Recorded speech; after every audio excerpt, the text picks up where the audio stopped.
in the Hindu tradition, it's not God out there. It is God within you. The one who is able to outgrow hunger. The one who is able to be sensitive to other people's hunger. This is it's an antaryami, the one who resides within you, not without. So it's a fundamentally different concept. And in the Chinese worldview, none of this makes sense. It's a very different world. And the one who is able to create self-realization or knowledge. Which means the outgrowing of hunger. Yes, I'm simplifying it.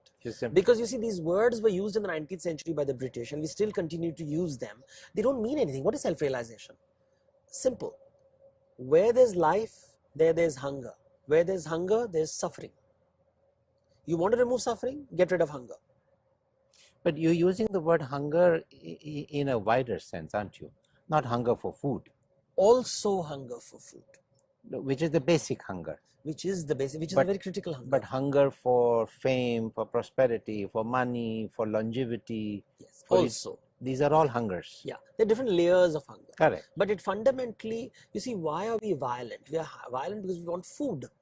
So when people talk about ahimsa, or non-violence in India, it is at a fundamental level of food. Because in order to feed myself, I need to build a farm.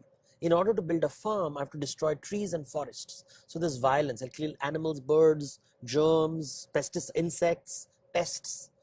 So the act of getting food on your table involves violence. And therefore the non-violent ascetic will fast. He will say, I will not eat. Because if I don't eat, I don't kill. If I eat, I kill. All right. So back to Shiva and his marriage. Yes. So Shiva is sitting on the top of the mountain and enter now Parvati. The goddess. Now the goddess starts playing an important role now. She is the world. She is nature, she's culture, and she's telling Shiva, great, you have outgrown your hunger, but what's the use? Until this knowledge comes down to common man. So she brings him down. The hermit is made into a householder. So when you read Buddhist stories, the householder becomes a hermit. Buddha gives up the world, he gives up his wife, he gives up his child, and he becomes a hermit and the wise one, the aware one, the enlightened one. Hinduism is the opposite. The wise one, the hermit who's on top of the mountain, is now become a householder. He comes down from the mountain, abhi shadi, they get married, produce children. So you have this image of Shiva, who is a hermit, who has no hunger, but has a wife and 2 children. Correct. So you have seen the householder way coming back to the fore. But this householder is different from Brahma household. Brahma's household is full of squabbles and fighting. There's prosperity, but no peace. Whereas Shiva's family has prosperity happy and peaceful. And therefore you see them in paintings as sitting under a tree, and there's Ganesha and benevolent. So you worship the Shiva, you worship the goddess, you worship his children. There are temples for all of them. None of the Brahma, no Brahma temples, no Indra temples, nothing. Because they are not only householders, they don't have hunger. Correct. So they can pay attention to your hunger. Because if you are hungry, you will not pay attention to other people's hunger.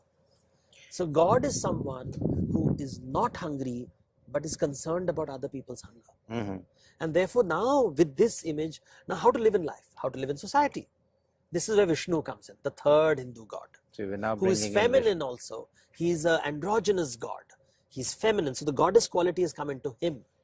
And he takes the form of Ram and Krishna, which is the Mahabharata Ramayana. Correct. So you have to understand Ramayana and Mahabharata in the context of Vishnu stories, which is the mythic structure. Right. And an attempt to turn it into history is basically following the Protestant model that we are also history is important. That's a very colonial mindset.